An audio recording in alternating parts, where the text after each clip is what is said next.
Hari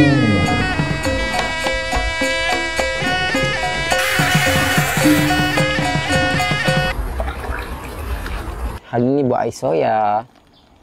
Kita nak yang pekat macam kat kedai yang jenama Tek.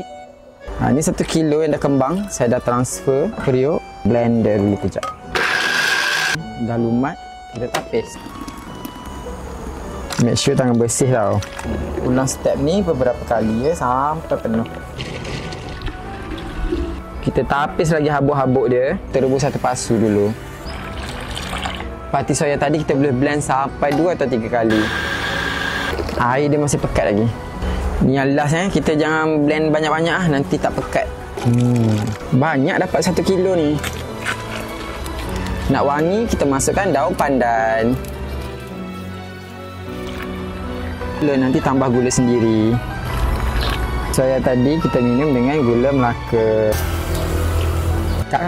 Kak.